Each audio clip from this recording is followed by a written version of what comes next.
everyone, and welcome to my first look screencast for LIS5786. My two websites include the Jacksonville Public Library or JPL website and the Nassau County Public Library or NPL website.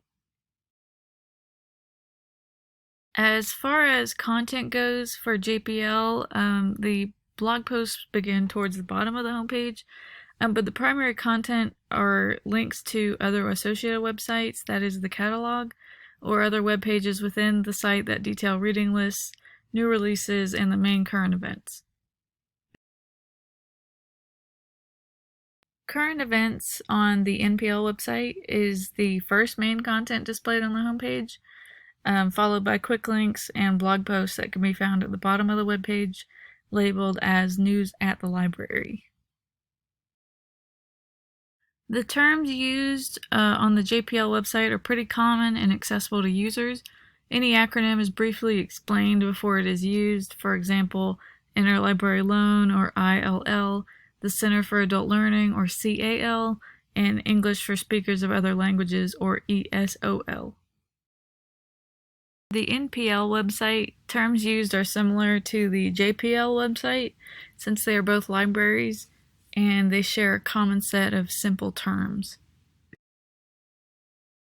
To JPL, the content is organized by the use of a basic header with a more shallow navigation structure. As you can see, the availability of subcategories in the header is slim to none. The closest thing to a complete sitemap is located at the very bottom of the web page, alongside contact information for library services. Content for NPL is organized similarly by the usage of a basic header, except the amount of categories has increased compared to JPL because they are not consolidated.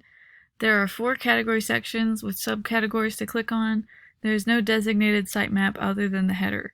Lower on the web page, we can find a quick link section with the most popular user actions. Assuming we enter the JPL catalog through the embedded search bar on the homepage, the user is allowed to search multiple sites including databases or e-research and the catalog itself. In the simple search, you can filter your search first by type of material, that is adult, children's, and teen materials, or music, audiobooks, DVDs, etc., and further filter by subject, author, title, or ISBN. There is also an advanced search option for more concise results. Entering the NPL catalog through the search box on the homepage, right away we can filter our search by keyword, author, title, subject, or series.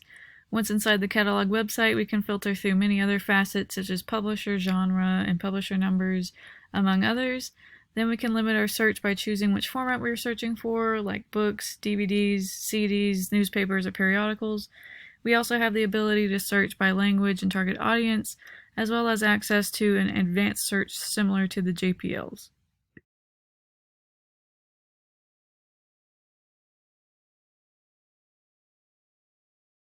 The layout is pretty simple, similar to a phone app with topics of interest identified with square interactive photos with relevant imagery according to the topic.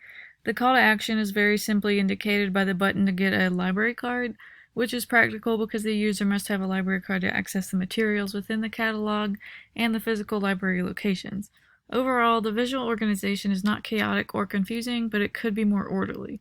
It is easy to get a little lost within the web pages because there is no destination available through the header by way of subcategories. The visual presentation of the NPL website is a little confusing. The quick links or common user actions is found at the bottom of the homepage, not at the top, so if I'm looking for a quick link, it isn't actually very intuitive. The primary call to action appears to be searching for the online catalog, which is a bit confusing, considering I would need a library card to use the materials, and the information on how to attain it isn't found until I scroll further down.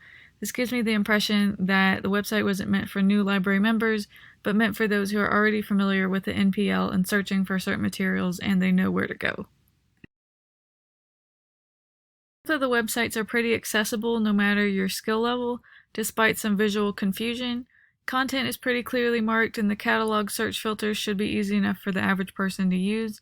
JPL definitely seems more accessible should anyone need human help, as their contact information is clearly marked at the bottom of the homepage. but the NPL homepage only offers an email address at the very top of the page, next to a link to their Facebook page.